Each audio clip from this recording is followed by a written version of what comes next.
بسم الله الرحمن الرحيم. السلام عليكم ورحمة الله وبركاته. الحمد لله رب العالمين، والصلاة والسلام على أشرف المرسلين وعلى آله وصحبه وسلم. إن الحمد لله نحمده ونستعينه ونستغفره ونؤمن به ونتوكل عليه ونعوذ بالله من شرور أنفسنا ومن سيئات أعمالنا. من يهده الله فلا مضل له ومن يضلل فلا هادي له، وأشهد أن لا إله إلا الله وحده لا شريك له، وأشهد أن محمدا عبده ورسوله. قال الله تعالى: يا أيها الذين آمنوا اتقوا الله حق تقاته ولا تموتن إلا وأنتم مسلمون. وقال تعالى أيضا: يا أيها الناس اتقوا ربكم الذي خلقكم من نفس واحدة وخلق منها زوجها وبث منهما رجالا كثيرا ونساء، واتقوا الله الذي تساءلون به والأرحام إن الله كان عليكم رقيبا. وقال تعالى أيضا: يا أيها الذين آمنوا اتقوا الله وقولوا قولا سديدا يصلح لكم أعمالكم ويغفر لكم ذنوبكم، ومن يطع الله ورسوله فقد فاز فوزا عظيما. صدق الله العلي العظيم. قال نبينا صلى الله عليه وسلم: فإن أصدق الحديث كتاب الله، وخير الهدي هدي محمد صلى الله عليه وسلم، وشر الأمور محدثاتها، وكل محدثة بدعة، وكل بدعة ضلالة، وكل ضلالة في النار.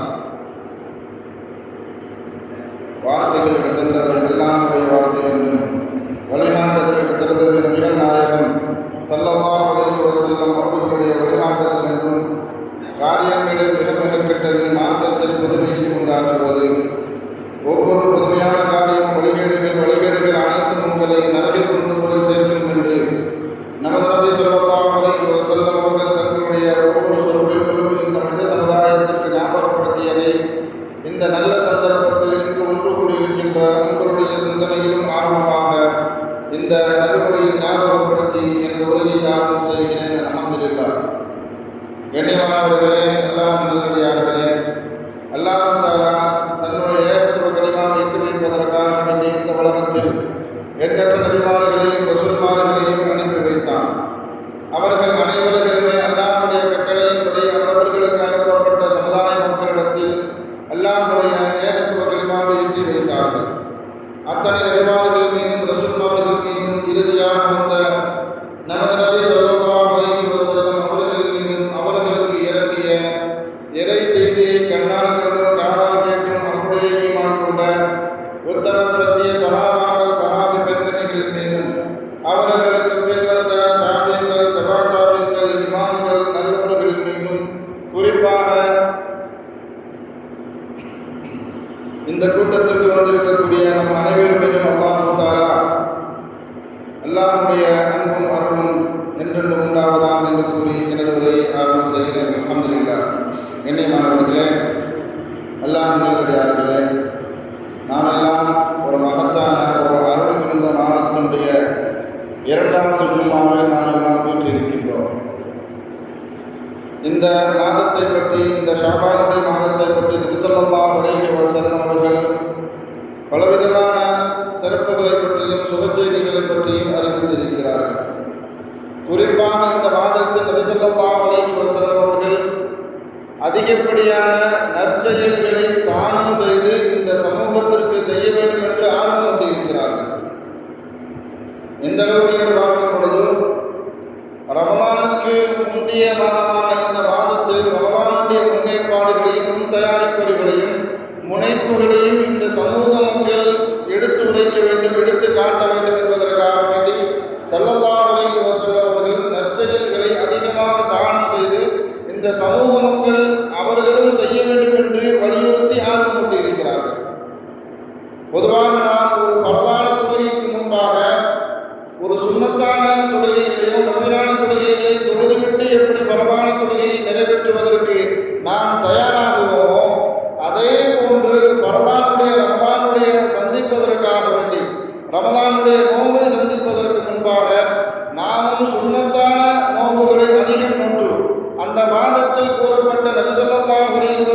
அவர்களால் வழிகாட்டப்பட்ட நற்செயல்களை இந்த சமூகம் செய்ய வேண்டும் என்பது அவர்களுக்கு மீதுள்ள பொறுப்பும் கடமையும் இருக்கிறது என்பதை ஸல்லல்லாஹு அலைஹி வஸல்லம் அவர்கள் வலியுறுத்தி இருக்கிறார்கள். பொதுவாக உலக நடப்பை பற்றி பார்க்கும் பொழுது ஒரு போட்டியில் ஒரு மனிதன் கலந்து கொள்வதாக இருந்தால் அந்த போட்டியில் கலந்து கொள்வதற்கு முன்பாக அந்த மனிதர் பல நாட்களாக பல மாதங்களாக அந்த போட்டிக்கு தயாரிப்பு முனைப்பு செய்வது மூலமாக பயிற்சியை மேற்கொள்வார். பயிற்சியை மேற்கொண்ட பிறகுதான் அந்த போட்டியில் கலந்து கொள்வதற்காக வேண்டி வருவார். அப்பொழுதுதான் அந்த போட்டி நாளுடைய அந்த நாளன்று அவரால் அந்த போட்டியில் சர்வசாதாரணமாக கலந்து கொள்ள முடியும். அதே வழியை தான் நபி ஸல்லல்லாஹு அலைஹி வஸல்லம் அவர்கள் இந்த ஷஅபானுடைய மாதத்தில் நாம் அதிகப்படியான நன்மைகளில் ஈடுபடக்கூடிய நேரத்தில், ரமலான் என்பது ஒரு போட்டி போடக்கூடிய ஒரு மாதம், அந்த மாதத்தில் நாம் நோன்பு நோன்பது முதல் எல்லா விதமான நன்மையான காரியங்களையும் செய்வதற்கு அது இலகுவான ஒரு வாழ்க்கை முறையை ஏற்படுத்தி தரும் என்பதற்காக வேண்டி ஸல்லல்லாஹு அலைஹி வஸல்லம் அவர்கள் இந்த மாதத்தில் அதிகப்படியான நோன்பு நோற்றிருக்கிறார்கள். ஸல்லல்லாஹு அலைஹி வஸல்லம் அவர்கள் இந்த ஷஅபானுடைய மாதத்தில் அதிகப்படியான நோன்பு நோற்பதற்குண்டான மிகப்பெரிய ஒரு காரணமே அல்லாஹ்விடத்தில் ஒவ்வொரு மனிதனுடைய நன்மை தீமை ஏடுகள் அல்லாஹ்விடத்தில் எடுத்து காட்டப்படும். அப்படி எடுத்து காட்டப்படக்கூடிய நேரத்தில் ஒவ்வொரு மனிதனுடைய நன்மைகளும் தீமைகளும் அல்லாஹ் பார்க்கக்கூடிய நேரத்தில் அந்த மனிதன் நன்மை செய்து கொண்டு இருக்கக்கூடிய நிலையில் இருக்க வேண்டும் என்பதற்காக வேண்டி ஸல்லல்லாஹு அலைஹி வஸல்லம் அவர்கள் அதிகமாக இந்த மாதத்தில் நோன்பு நோற்றிருக்கிறார்கள். பொதுவாக நன்மை தீமை ஏடுகள் அல்லாஹ்விடத்தில் பல தினங்களில் பல கோணங்களில் காட்டப்படும். ஒவ்வொரு நாளும் காலையும் ஒவ்வொரு நாளும் மாலையும் அல்லாஹ்விடத்தில் ஒவ்வொரு மனிதனுடைய நன்மை தீமை ஏடுகள் எடுத்து காட்டப்படும். அதே போன்று திங்கட்கிழமையும் வியாழக்கிழமையும் அல்லாஹ்விடத்தில் நன்மை தீமை ஏடுகள் எடுத்து காட்டப்படும். அதே போன்று இந்த ஷஅபானுடைய மாதத்தில் எடுத்து காட்டப்படும். நபி ஸல்லல்லாஹு அலைஹி வஸல்லம் அவர்கள் சொல்லி காட்டுவார்கள், என்னுடைய நன்மை தீமை ஏடுகள் அல்லாஹ்விடத்தில் எடுத்து காட்டப்படும் பொழுது நான் நோம்பாளியாக இருக்க வேண்டாமா? ஏன்னா இந்த விஷயத்தில் நம்ம சமூகம் ரொம்ப கவனக்குறைவாக இருக்கும். நம்முடைய நன்மை தீமை ஏடுகளை அல்லாஹ் பார்க்கக்கூடிய விஷயத்துல நாம் ரொம்ப கவனக்குறைவாக இருக்கிறோம். ஏன்னு சொன்னால் அல்லாஹ் பார்க்கக்கூடிய நேரத்தில் நாம் திக்ரில் ஈடுபட்டு கொண்டோ, ஒரு தொழுகையில் ஈடுபட்டு கொண்டோ, குர்ஆனுடைய வசனங்களை ஓதிக்கொண்டோ, அல்லாஹ்விடத்தில் பிரார்த்தனை செய்து கொண்டோ, அல்லாஹ்விடத்தில் பாவ மன்னிப்பை கேட்டுக்கொண்டோ, இப்படி இருக்கிற நேரத்தில் அல்லாஹ் நம்முடைய நன்மை தீமை ஏடுகளை பார்க்கும் பொழுது என்னுடைய அடியான் நன்மை செய்து கொண்டிருக்கிறான், அதனால் அவனுடைய பாவத்தை மன்னித்து விடுங்கள் என்பதாக. என்ன சொன்னால் ஒவ்வொரு நாள் காலையும் ஒவ்வொரு நாள் மாலையும் மலக்குமார்களுடைய வருகை அவர்களுடைய பிரிதலும் ஒவ்வொரு நாளும் ஏற்பட்டு கொண்டிருக்கிறது. ஸல்லல்லாஹு அலைஹி வஸல்லம் அவர்கள் சொல்லி காட்டுவார்கள், பகலை கழிக்கக்கூடிய பகலை சந்திக்க வேண்டும் என்று நினைக்கக்கூடிய மலக்குமார்களை அல்லாஹ் தஆலா உலகத்தில் மூமின்கள் சுபூஹ் தொழுகை தொழுது கொண்டிருக்கக்கூடிய நேரத்தில் அவர்கள் பூமிக்கு வருவார்கள். அவர்களுடைய பயணம் வானத்தை நோக்கி எப்பொழுது இருக்கும் என்றால், முஸ்லிம்கள் அசர் தொழுகையை தொழுது கொண்டிருக்கக்கூடிய நேரத்தில் வானத்தை நோக்கி செல்லக்கூடிய மலக்குமார்கள் வானத்தை நோக்கி செல்வார்கள். அப்பொழுது இரவை சந்திக்கக்கூடிய மலக்குமார்கள் பூமியை நோக்கி வருவார்கள். அவர்களுடைய திரும்ப பயணம் சுபூஹுடைய நேரத்தில் இருக்கும் என்பதாக. நாம் தொழுகின்ற நேரத்திலேயே வருவார்கள், நாம் தொழுது கொண்டு இருக்கக்கூடிய நேரத்திலே நம்மை விட்டு விரைவிடுவார்கள். எல்லாத்தையும் தெரிந்து கொண்டு அல்லாஹ் மலக்குமார்கிட்ட கேட்பானா, என்னுடைய அடியார்களை நீங்கள் எந்த நிலையில் விட்டு வந்தீர்கள் என்பதாக மலக்குமார்களிடத்தில் கேட்கக்கூடிய நேரத்தில் மலக்குமார்கள் சொல்வார்களா, உன்னுடைய அடியார்கள் சுபூஹ் கொண்டு இந்த நேரத்தில் நாங்கள் சென்றோம், சுபூஹ் தொழுகிற நிலையிலே நாங்கள் விடை பெற்றோம், அசர் தொழுகை நிலையில் நாங்கள் சென்றோம், அசர் தொழுகை நிலையிலே நாங்கள் விடை பெற்றோம் என்பதாக நன்மை செய்த அடியார்களை குறித்து அவர்களை சந்தித்த மலக்குமார்கள் அல்லாஹ்விடத்தில் இப்படிப்பட்ட அங்கீகாரத்தை அல்லாஹ்விடத்தில் சமர்ப்பிப்பார்கள். நாமோ அல்லாஹ் நம்முடைய நன்மை தீமை ஏடுகளை பார்க்கக்கூடிய விஷயத்தில் நாம் ரொம்ப கவனக்குறைவாக இருக்கும். ஆனால் முன்னோர்களான சஹாபாக்களும் தாபீன்களும் நல்லடியார்களும் இந்த விஷயத்தில் ரொம்ப கவனமாக இருந்தார்கள். எந்த அளவுக்குன்னு சொன்னால், ரமலானுடைய மாதம் வந்துவிட்டாலே அதற்கு முந்தைய ஷாபானுடைய மாதத்திலேயே தன்னுடைய உலக காரியங்கள், உலக தேவைகள் அனைத்தையுமே ஷாபானுடைய மாதத்திலே நிறைவேற்றி விடுவார்கள். மற்றவர்களுக்கு கொடுக்கல் வாங்கக்கூடிய விஷயத்தை அதிலேயே அவர்கள் நிறைவேற்றிக் கொள்வார்கள். ஏன்னா ரமலானுடைய மாதத்தை அடைந்து விட்டால் உலக காரியங்கள் அனைத்தும் வணக்க வழிபாடுகளுக்கு இடையூறாக இருந்துவிடக் கூடாது என்பதற்காக வேண்டி தன்னுடைய உலக காரியங்களை ஷாபானுடைய மாதத்திலே நிறைவேற்றிக் கொள்வார்கள். நம்முடைய நிலைமை எப்படி ஆகிட்டு சொன்னா, சீசன் வியாபாரிகளாக நாம் மாறிக்கொண்டிருக்கிறோம். குறிப்பாக ரமலான் வியாபாரிகளாக மாறிக்கொண்டிருக்கிறோம். ஒரு இடத்துல நாம் வாழக்கூடிய பகுதியில ஒரு இடத்துல நாம் ஒரு கடை வைப்பதாக இருந்தால் அந்த பகுதியில எந்த பொருள் அதிகமாக விற்கும், எந்த பொருளை மக்கள் விரும்பி வாங்குகிறார்கள் என்பதையெல்லாம் ஆராய்ச்சி செய்து அந்த கடையை பார்த்து அந்த பொருளை வாங்கி நாம் என்ன செய்வோம், வியாபாரம் வைப்போம். ஒரு தீபாவளி பண்டிகையோ, ஒரு பொங்கல் பண்டிகையோ, ஒரு கிறிஸ்துமஸ் பண்டிகையோ, அந்த சமூகம் சார்ந்த பண்டிகையோ, திருவிழாவோ எந்த பண்டிகை இருக்குமோ அது சார்ந்த பொருட்களை வாங்கி நாம் வியாபாரத்திற்காக வேண்டி சேகரித்து வைத்து அந்த பண்டிகை காலங்களில் நாம் இருப்போம். நாம் முஸ்லீம் சமூகத்தினுடைய மக்களுடைய நிலைமை இப்ப எப்படி ஆயிட்டு வருதுன்னு சொன்னா, ரமலான் சீசன் வியாபாரிகளாக நாம் மாறிக்கொண்டு வருகிறோம். ரமலான் நாம என்ன கடை போட்டா நல்லா இருக்கும், ரமலான நாம என்ன பொருளை வாங்கி வச்சா மக்கள் நம்மளிடத்தில் வந்து ஆர்வமாக வாங்குவார்கள் என்பதை பற்றித்தான் நாம் சிந்தித்துக் கொண்டு இருக்கின்றோமே தவிர, ரமலானில் அல்லாஹ்வுக்கு பிடித்தமான அமல் எது, அல்லாஹ்வுக்கு பிடித்தமான வணக்கம் எது, அல்லாஹ் புரிந்து கொள்ளக்கூடிய செயல்பாடுகள் எது என்பதை குறித்து நாம் சிந்தித்து பார்க்க தவறிவிட்டோம். ஆனால் சஹாபாக்களை ஸல்லல்லாஹு அலைஹி வஸல்லம் அவர்கள் எப்படி வழிநடத்தி சென்றார்கள் என்று நாம் யோசித்து பார்க்கும் பொழுது, எப்பொழுதெல்லாம் அவர்களுடைய உள்ளத்தில் அவர்களுடைய செயல்பாடுகளில் உலகம் சார்ந்த காரியங்கள் மிகைத்து நிற்குமோ அந்த மாதிரி நேரத்தில் ஸல்லல்லாஹு அலைஹி வஸல்லம் அவர்கள் அழகான வழிகாட்டுகளை அவர்கள் உலகத்தினுடைய சிந்தனையை விட்டு மாற்று பாதைக்கு ஸல்லல்லாஹு அலைஹி வஸல்லம் அவர்கள் எடுத்துச் செல்வார்கள். நபி ஸல்லல்லாஹு அலைஹி வஸல்லம் அவர்கள் அபூ உபைதா என்ற ஒரு சஹாபியை சிரியாவுக்கு ஒரு போருக்காக அனுப்பி வைத்தார்கள்.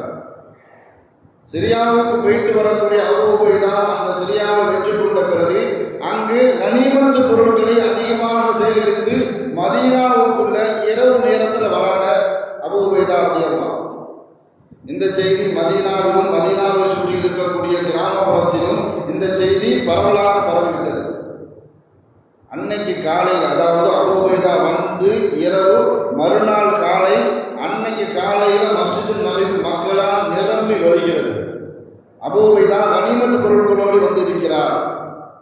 இதை நாம் எப்படியாவது நம்முடைய தேவைக்காக வேண்டி ஸல்லல்லாஹு அலைஹி வஸல்லம் அவர்களிடத்தில் நாம் பெற்றுக்கொள்ள வேண்டும் என்ற முனைப்போடு மக்கள் வெள்ளம் மஸ்ஜிதுல் நபி பள்ளிவாசல் நிரம்பி வருகிறது. இந்த கூட்டத்தை பார்த்து ஸல்லல்லாஹு அலைஹி வஸல்லம் அவர்கள் கேட்டார்கள், அபூ உபைதா வந்த செய்தி உங்களுக்கு தெரிந்து விட்டதோ? அந்த நோக்கத்திற்காக வேண்டிதான் மக்கள் எல்லாம் இப்படி கூடி இருக்கிறார்களோ என்று கேட்ட நேரத்தில் சஹாபாக்கள் யாரும் இல்லைன்னு மறுக்கல, பொய் சொல்லல. யாரும் சொல்ல, நாங்கள் சுபு சொல்வதற்காக வந்திருக்கிறோம், உங்களை சந்திப்பதற்காக வந்திருக்கிறோம் என்று மறுப்பட பொய் சொல்லல. ஸல்லல்லாஹு அலைஹி வஸல்லம் அவர்களிடத்தில் சஹாபாக்கள் சொன்னார்கள், நாங்களும் கனிமத்து பொருட்களை பெற்றுக்கொள்வதற்காக தான் வந்திருக்கிறோம் என்பதாக அங்கு வந்திருந்த எல்லா சஹாபாக்களும் ஒத்துக்கொண்டார்கள். ஸல்லல்லாஹு அலைஹி வஸல்லம் அவர்கள் சஹாபாக்களை பார்த்து சொன்னாங்க, உங்களுக்கு வறுமை வந்துவிடுமோ என்ற அச்சம் எனக்கு கிடையாது. முஸ்லிம்கள் எல்லாம் ஏழைகளாக வறுமையில் வாடி தவிப்பார்களோ என்ற பயம் எனக்கு கிடையாது.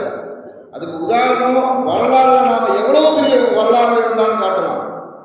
உதாரணத்துக்கு சொல்ல போறாங்க, ஒரு 5 வருஷத்துக்கு முன்னாடி ஒரு கொரோனா, உலகமே லாக்டவுன்ல முடங்கி கிடந்து இந்த நேரத்தில் அல்ஹம்துலில்லாஹ் முஸ்லிம் சமூகம் யாருக்கெல்லாம் வாய்ப்பு கிடைத்ததோ அந்த செல்வ செழிப்பை அழகாக என்ன செய்தாங்க, பயன்படுத்திக் கொண்டார்கள். தாங்களும் அதில் செல்வ செழிப்பில் மூழ்கி தெளித்தார்கள்.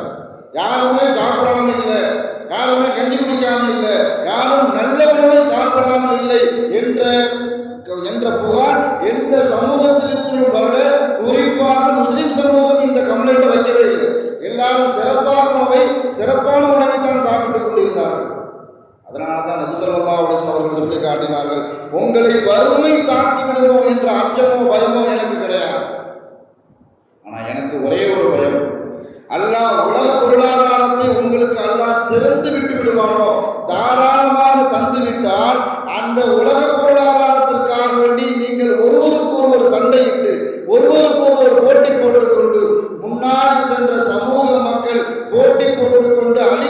அழிக்கப்பட்டு அழிந்து போனார்களே, அதே போன்று நீங்களும் அழிக்கப்பட்டு விட்டுவிடுவீர்களோ என்ற அச்சம்தான் எனக்கு இருக்கிறது என்பதாக ஸல்லல்லாஹு அலைஹி வஸல்லம் அவர்கள் அந்த உலக பொருளாதாரத்தை, கனிமத்து பொருளை நாமே அடைந்து கொள்ள வேண்டும் என்று வந்த உலகத்தை நாடி வந்த அந்த சஹாபாக்களுக்கு ஸல்லல்லாஹு அலைஹி வஸல்லம் அவர்கள் திருப்திப்பட்ட அளவுக்கு பொருளையும் கொடுத்தார்கள், இதையும் சூசகமாக எட்டி வைத்தார்கள்.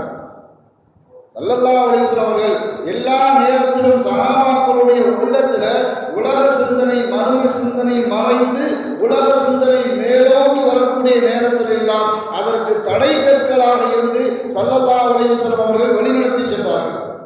சஹாபாக்களை கூப்பிட்டு நடந்து போறாங்க. ஸல்லல்லாஹு அலைஹி வஸல்லம் அவர்கள் அங்க ஒரு செத்த ஆடு கிடக்குது, செத்து போன ஆடு கிடக்குது.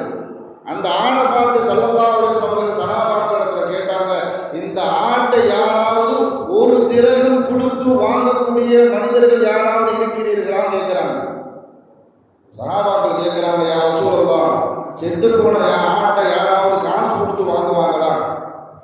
அந்த ஆட்டிலிருந்து எந்த மனிதர்களுக்கும் எந்த தேவையும் இல்லையே அப்படின்னு சொன்ன நேரத்தில் ஸல்லல்லாஹு அலைஹி வஸல்லம் அவர்கள் சொல்லி காட்டினார்கள், எப்படி இந்த செத்து போட்ட ஆடுக்கு உங்களிடத்தில் மதிப்பு இல்லையோ அதே போன்று அல்லாஹ்விடத்தில் இந்த உலகம் செத்து போன ஆட்டை விடவும் அற்பமாகத்தான் அல்லாஹ் தஆலா இந்த உலகத்தை ஆக்கி வைத்திருக்கிறான் என்பதாக சஹாபாக்களுக்கு உணர்த்தினார்கள். சொன்னா உலகத்துல மனிதன் சம்பாதிக்கக்கூடிய எல்லா செல்வத்திற்கும் எல்லா காரியத்திற்கும் அல்லாஹ்விடத்தில் பதில் சொல்லி ஆக வேண்டும். 3 காரியத்திற்கு அல்லாஹ் தஆலா கேள்வியே கேட்க மாட்டான். 3 காரியம் குறித்து அல்லாஹ் தஆலா மனிதர்களிடத்தில் கேள்வி கேட்க மாட்டான் என்பதாக ஸல்லல்லாஹு அலைஹி வஸல்லம் அவர்கள் எடுத்துரைப்பார்கள். ஒரு நோம்பாளி சஹர் உணவை சாப்பிட்டு விட்டால், நோம்பாளி சஹர் உணவை சாப்பிட்டு விட்டால் அந்த உணவுக்கு அந்த நோம்பாளிடத்தில் எந்த கேள்வியும் இல்லை. நான் ஸல்லல்லாஹு அலைஹி வஸல்லம் அவர்கள் சொல்லி காட்டினார்கள், யூதர்களுக்கும் நமக்கும் மத்தியில் உள்ள வித்தியாசமே சஹர் சாப்பாடுன்னு சொன்னாங்க. யூதர்கள் நோன்பு வைப்பாங்க, ஆனால் சஹர் சாப்பாடு சாப்பிட மாட்டாங்க. நீங்கள் சஹர் உணவை உண்ணுங்கள் என்பதாக ஸல்லல்லாஹு அலைஹி வஸல்லம் அவர்கள் வலியுறுத்தி கூறினார்கள். என்று சொன்னால் சஹர் சாப்பாடு என்பது உங்களுக்கு பரக்கத்துன்னு சொன்னாங்க. ஞானத்துக்கு கேள்வி கணக்கு உண்டு, பரக்கத்துக்கு அல்லாஹ் எந்த காலகட்டத்தில் என்ன செய்ய மாட்டான், கேள்வி கணக்கு கேட்க மாட்டான். அதே போன்று ஒரு நோம்பாளி நோம்பு திறக்கக்கூடிய நேரத்தில் சாப்பிடக்கூடிய உணவு குடிபானத்திற்கு அல்லாஹ்விடத்தில் எந்த விதமான கேள்வி கணக்கும் இல்லை. சஹர் சாப்பாட்டுக்கு எப்படி கேள்வி கணக்கு இல்லையோ அதே போன்று இஃப்தாருடைய உணவுக்கும் அவர் எது சாப்பிட்டாலும் ஹராம சாப்பிடக்கூடாது, ஹராமான சம்பாத்தியத்திலிருந்து சாப்பிடக்கூடாது. ஸல்லல்லாஹு அலைஹி வஸல்லம் அவர்கள் இப்படி சொல்லிவிட்டார்கள் என்பதாக நினைத்து கொண்டு ஹராமையோ ஹராமான சம்பாத்தியத்தையோ சாப்பிட்டு விடக்கூடாது. ஹராமை சம்பாதித்து கொண்டு இருக்கக்கூடிய மனிதர்களிடத்தில் இருந்தும் வாங்கி சாப்பிட்டு விடக்கூடாது. அவனுக்கு தானே ஹராமோ, நமக்கு பரக்கத்துன்னு அல்லாஹ் சொல்லியிருக்கிறாங்களே, ஸல்லல்லாஹு அலைஹி வஸல்லம் அவர்கள் சொல்லியிருக்கிறாங்களே என்று தவறான புரிதலுக்கு நாம சொல்லிவிடக்கூடாது.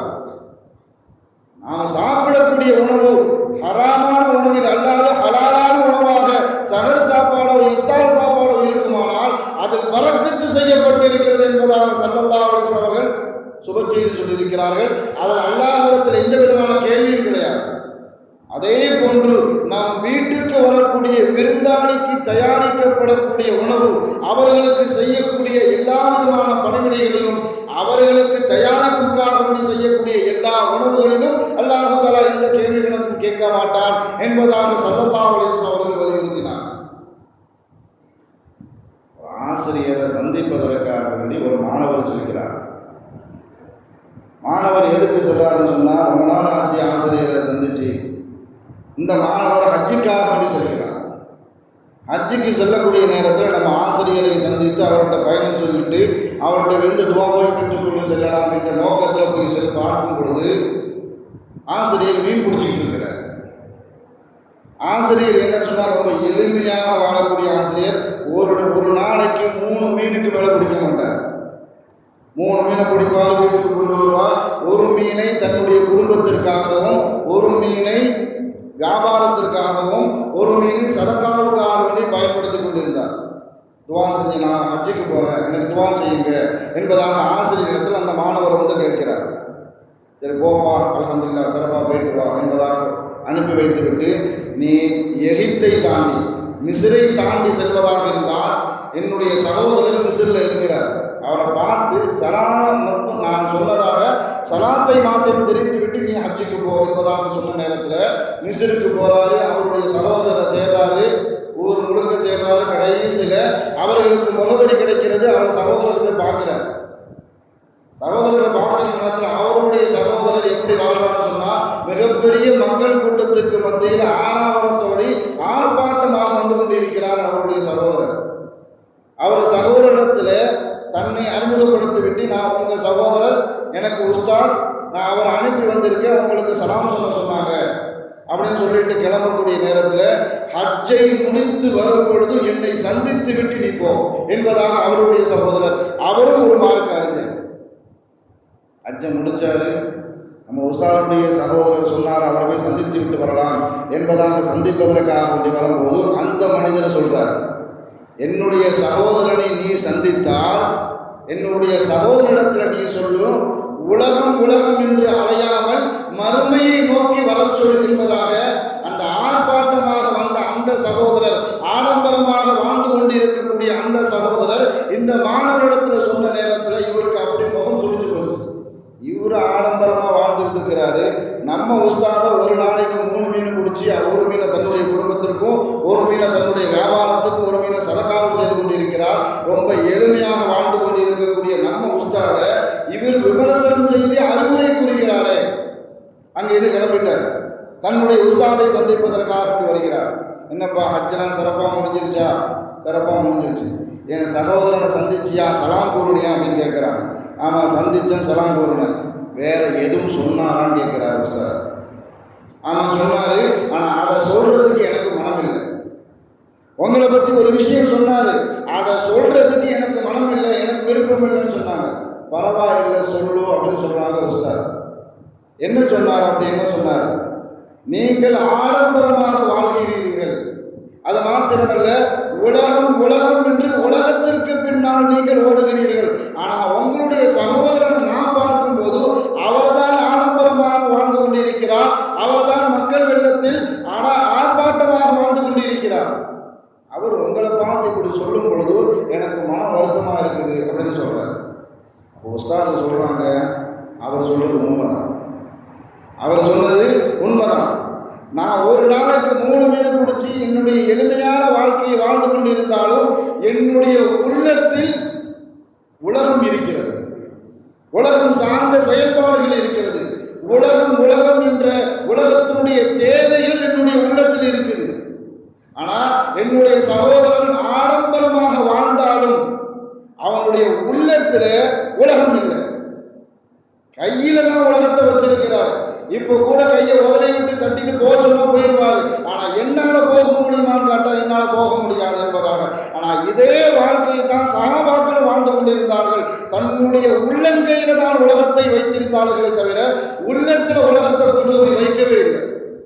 எந்த நேரத்திலும் எந்த சூழ்நிலையிலும் உலகத்தை விட்டு விட்டு மறுமை நோக்கி ஒரு பயணத்திற்காக வேண்டி அழைக்கப்பட்டால் அந்த நேரத்திலேயே கையை உதறிவிட்டு மறுமைக்காக வேண்டி அவர்களுடைய வாழ்க்கை பயணத்தில் தொடர்வதற்கு தயாராக இருந்தார்.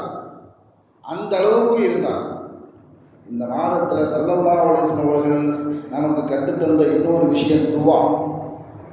எப்படி நோன்பு பிடிப்பதற்கும் நோன்பு வைப்பதற்கும் ஸல்லல்லாஹு அலைஹி வஸல்லம் அவர்கள் ஆர்வம் ஊட்டினார்களோ அதே போன்று நீங்கள் அல்லாஹ்விடத்தில் அதிகமாக பிரார்த்தனை செய்யுங்கள்.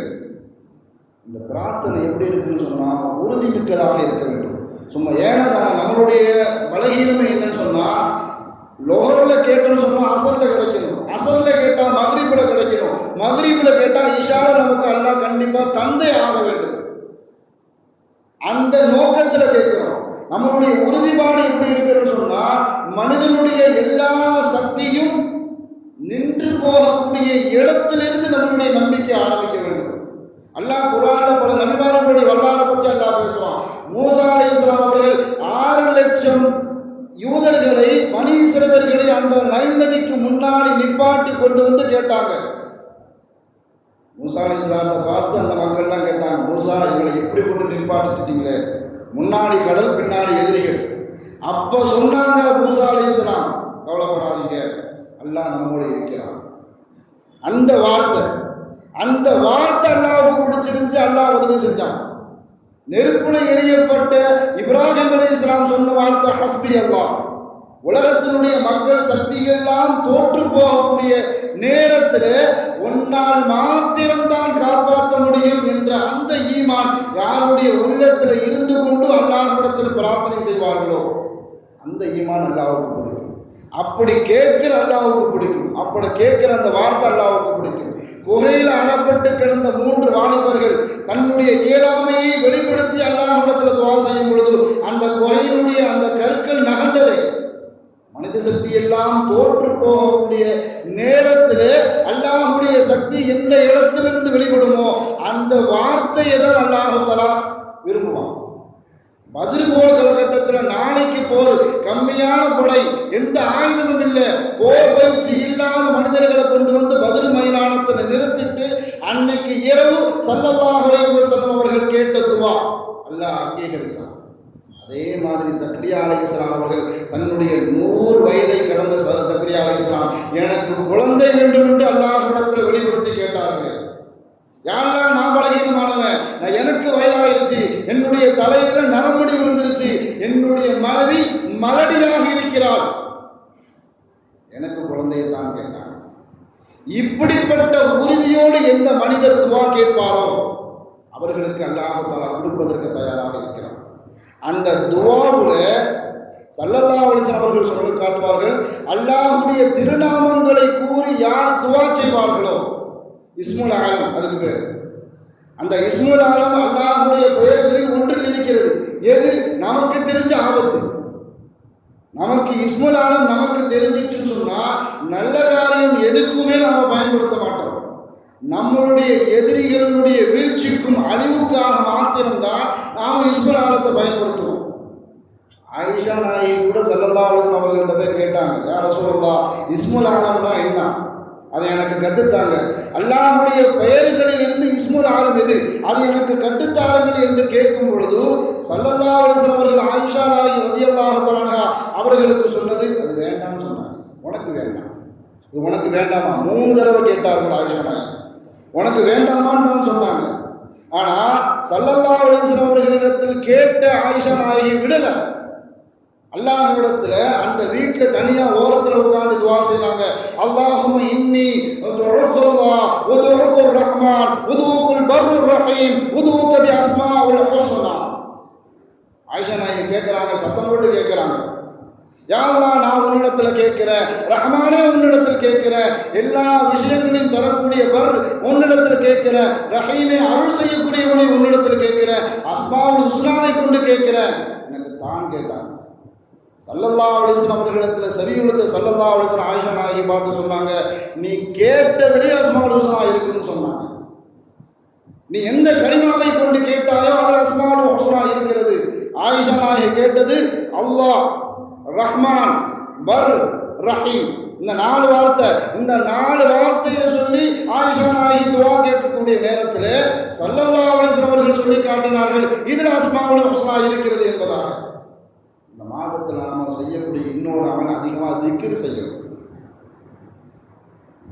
ஏன்னா இந்த மாதத்திலேருந்து நாம் பயிற்சி செய்ய ஆரம்பிச்சிட்டோன்னு சொன்னால் ரமலானுடைய ஒவ்வொரு பொழுதும் ஒவ்வொரு நொடியும் கழிவதாக இருந்தால் ஒரு சுப்ஹானல்லாஹ் இல்லாமல் கழியக்கூடாது, ஒரு அல்ஹம்துலில்லாஹ் இல்லாமல் கழியக்கூடாது, ஒரு தஸ்பீஹ் இல்லாமல் கழியக்கூடாது, ஒன்று நல்ல வார்த்தை பேசாமல் நம்மளுடைய ரமலான் கழியக்கூடாது, ஒரு நல்ல வார்த்தையை கேட்காமல் நம்மளுடைய ரமலான் கழியக்கூடாது, ஒரு நல்லதை பார்க்காமல் கழியக்கூடாது, ஒரு நல்லதை செய்யாமல் நம்மளோடு விட்டும் ரமலான் கழியவே கூடாது. என்ன அதற்குண்டான பயிற்சி ஷாபான் மாதத்தில் இருக்கிறது.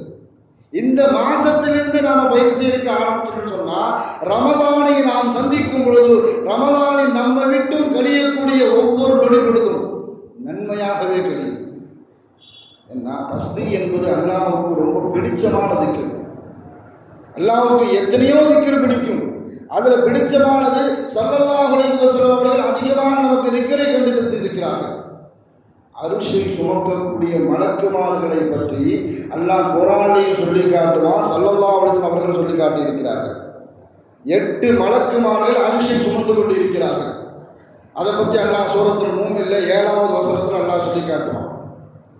அல்லதீன யஹ்மிலூன அல்-அர்ஷ வ யுஸப்பிஹூன பிஹம்தி ரப்பிஹிம்.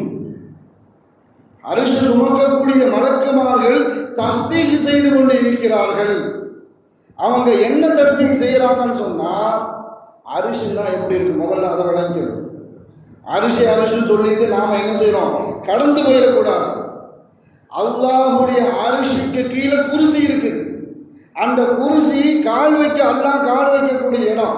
அந்த குருசி எப்படி இருக்குன்னு சொன்னா, 7 வானம் 7 பூமி, அதுல படைக்கப்பட்ட படைப்பினங்கள் எல்லாத்தையும் கொண்டு சேர்த்தாலும் அல்லாஹ்வுடைய குருசியை வச்சு பார்க்கும் பொழுது பாலைவனத்தில் வீசப்பட்ட ஒரு வளையம் போல, பாலைவனத்தில் வீசப்பட்ட ஒரு வளையம் மாதிரி தான் இந்த 7 வானமும் 7 பூமியும் அல்லாஹ்வுடைய குருசிக்கு நிகராக பார்க்கும் பொழுது ஒரு வளையம் மாதிரி தான் இருக்கும்.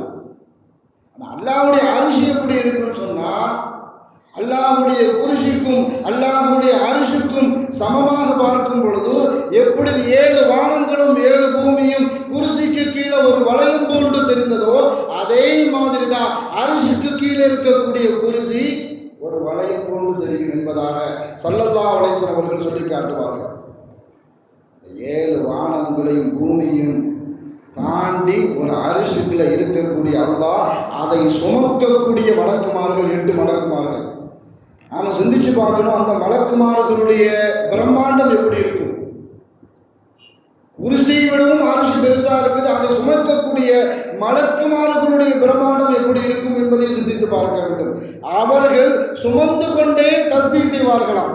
எப்படி தஸ்பீஹ் செய்யறாங்கன்னு சொன்னா, சுப்ஹானக்கல்லாஹும்ம வ பிஹம்திக லக்கல் ஹம்து அலா குத்ரத்திக அலா இல்மிக அலா இல்மிக. ஸல்லல்லாஹு அலைஹி வஸல்லம் அவர்கள் சொல்லி காட்டினார்கள்.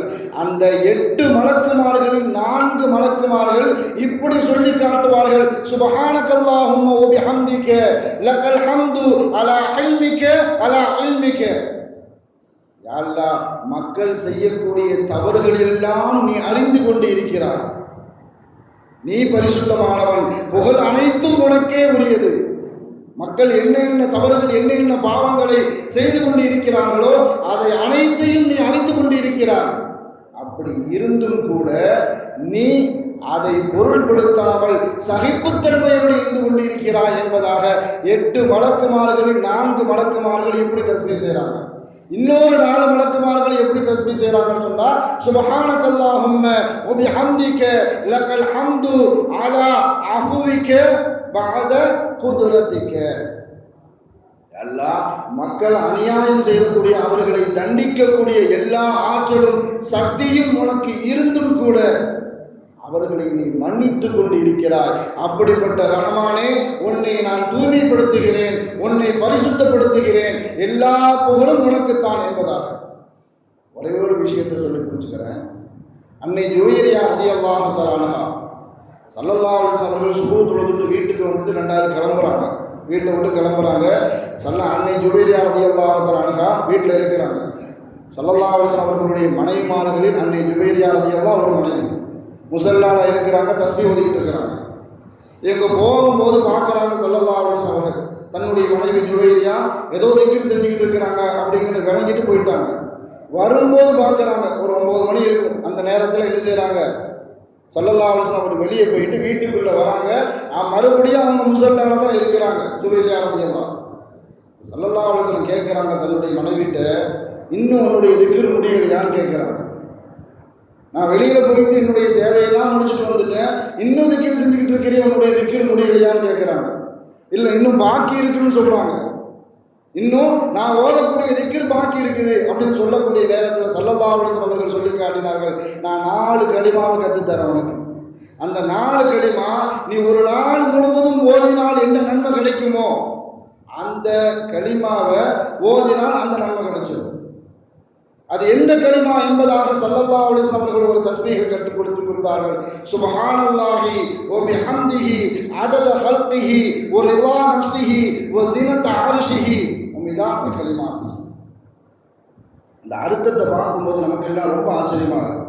ஸல்லல்லாஹு அலைஹி வஸல்லம் அவர்கள் ஒரு நாள் முழுவதும் முஸல்லால இருந்து ஒருவர் தஸ்பீஹ் ஓதினால் எந்த நன்மை கிடைக்குமோ அந்த நன்மையை ஸல்லல்லாஹு அலைஹி வஸல்லம் அவர்கள் தன்னுடைய மனைவி மூலமாக இந்த சமூகத்திற்கு அழகாக கற்றுக் கொடுத்தார்கள். சுப்ஹானல்லாஹி வ பிஹம்திஹி, யா அல்லாஹ் உன்னை நான் தூய்மைப்படுத்துகிறேன், நீ தூய்மையானவன், உன்னை நான் புகழ்கிறேன். எப்படி புகழ்கிறேன்னு சொன்னா அதத ஹல்கிஹி, உன்னுடைய படைப்பினங்கள் எவ்வளவு இருக்குதோ, அல்லாஹ்வுடைய படைப்பினங்கள் எவ்வளவு இருக்குதோ, 7 வானங்கள் 7 பூமி, நமக்கு கண்ணுக்கு தென்பட்டவை தென்படாதவை, இதுவரைக்கும் படைக்கப்பட்டவை இனிமே படைக்க போறவை எவ்வளவு இருக்குதோ நம்மளால கணக்கு பண்ண முடியாது. அந்த படைப்பினங்கள் அளவுக்கு நான் உன்னை புகழ்கிறேன். ஒரு ரிவா நஃப்ஸிஹி, நீ எத்தனை பேரை பொறித்து கொண்டாயோ உன்னுடைய பொருத்தத்தை கொண்டு நான் உன்னை புகழ்கிறேன். அல்லாஹ் எத்தனையோ நல்லடியார்கள், எத்தனையோ நபிமார்கள், எத்தனையோ மலக்குமார்களுடைய எண்ணிக்கை அல்லாஹ்வை தவிர யாருக்குமே தெரியாது. எல்லா மலக்குமார்களையும், எல்லா சஹாபாக்களையும், எல்லா இறைநேசர்களையும், எல்லா சாலிஹீன்களையும், எல்லா நல்லவர்களையும் அல்லாஹ் தஆலா பொருந்தி கொண்டிருக்கிறான். அல்லாஹ்வுடைய பொருத்தத்திற்காக வேண்டிதான் நாம இந்த உலகத்தில் நன்மையான காரியத்தை செய்து கொண்டிருக்கிறோம். ஸல்லல்லாஹு அலைஹி வஸல்லம் சொல்லிக் கொடுக்குறாங்க, ஒரு ரிதா நஃப்ஸிஹி வ ஸினத அர்ஷிஹி, அரிஷனுடைய கணம் எவ்வளவோ, அரிஷனுடைய எடை எவ்வளவோ அந்த அளவுக்கு நான் அவனை புகழ்றேன். அரிசி எவ்வளவு பிரம்மாண்டமாக இருக்குன்னு சொல்லி மேல் சொன்ன ஹதீஸ்ல உங்களுக்கு தெரிஞ்சிருக்கும். அரிஷனுடைய எடை எவ்வளவுக்கு இருக்குமோ அந்த அளவுக்கு நான் உன்னை புகழ்றேன். உமிதாத்தை கலிமாத்தை, உன்னுடைய சொற்கள் எவ்வளவு இருக்குமோ அந்த சொற்களை எழுதக்கூடிய மை, அந்த மையின் அளவுக்கு நான் உன்னை புகழ்றேன். அல்லாஹ்வுடைய கலிமாக்கள் இந்த உலகத்தில் எவ்வளவு இருக்குன்னு சொல்லி நம்மளால எண்ணிவிட முடியாது. அல்லாஹ்வுடைய கலிமாக்களை எழுதுவதாக இருந்தால் இந்த உலகத்தில் பயணித்துக் கொண்டிருக்கிற கடல் நீரை அனைத்தையும் மையாக ஆக்கி, இந்த உலகத்தில் இருக்கக்கூடிய மரங்கள் அனைத்தையும் பேனாவாக ஆக்கி அல்லாஹ்வுடைய கலிமாக்களை எழுத ஆரம்பித்தால் இது எல்லாம் தின்றும். அல்லாஹ்வுடைய கலிமாக்கள் பாக்கி இருக்கு. அதைத்தான் கற்றுக் கொடுத்தாங்க. உமிதாத்தி கலிமாத்தி, இதை கற்றுக் கொடுத்தது தான் ஸல்லல்லாஹு அலைஹி வஸல்லம் அவர்கள். இதை ஒவ்வொரு நாளும் சுபூ தொழுகைக்கு பிறகு நீ ஒரு 3 தடவை அல்லது 5 தடவை ஓதணும்னு சொன்னால் ஒரு நாள் முழுவதும் என்ன நன்மை கிடைக்குமோ, இதை நாம வளமையாக ஓதிக்கொண்டு வந்து ரமலானில் ஓதும் போது நம்மளுடைய நன்மை எந்த அளவுக்கு இருக்கும். இன்ஷாஅல்லாஹ் ஒரே தடவை சொல்லியிருக்கலாம், சுப்ஹானல்லாஹி வ பிஹம்திஹி அதத ஹல்கிஹி. இவ்வளோ பேர் இருக்கிறீங்க, சவுண்டு ஃபஸ்ட்டு வரிசையில் கொண்டு வர மாட்டேன். சுப்ஹானல்லாஹி வ பிஹம்திஹி அதத ஹல்கிஹி வ ரிதா நஃப்ஸிஹி வ ஸினத அர்ஷிஹி வ மிதாத்தி கலிமாத்தி. இன்ஷா அல்லாஹ் இந்த துஆவை, இந்த தஸ்பீஹை நாம் மனப்பாடம் செய்து கொண்டு வந்து நாம் ஒவ்வொரு நாள் காலையும் முஸல்லால உட்கார்ந்து பள்ளிவாசலை விட்டு வெளியே போகிறதுக்கு முன்னாடி ஒரு 3 தடவை, ஒரு 5 தடவை இந்த கலிமாவை ஓதிட்டு வெளியே போனோம்னு சொன்னால் அல்லாஹ்வை யாரும் புகழாத புகழ்ச்சியை கொண்டு நாம் புகழ்ந்து விட்டோம் என்ற திருப்தியோடு பள்ளிவாசலை விட்டோம் வெளியேறக்கூடிய நசீபை அல்லாஹ் தஆலா நமக்கு தந்தருள் புரிவானாக. வாழும் காலமெல்லாம் நோய் நொடிகள் இல்லாமல் உடல் ஆரோக்கியத்தோடு மன நிறைவோடு இன்பத்தோடு அல்லாஹ்வை நின்று வணங்கி வழிபட்டும் வாழும் நசீபை இல்லாமல் அல்லாஹ் உங்களுக்கும் எனக்கும் நம்மை ஈண்டெடுத்த தாய் தந்தையர்களுக்கும் நம் மனைவி மக்கள் உற்றார் உறவினர் யாவருக்கும் கொடுத்தால் புரிவானாக என்று கூறி எனது வார்த்தையை முடிப்பதற்கு முன்பாக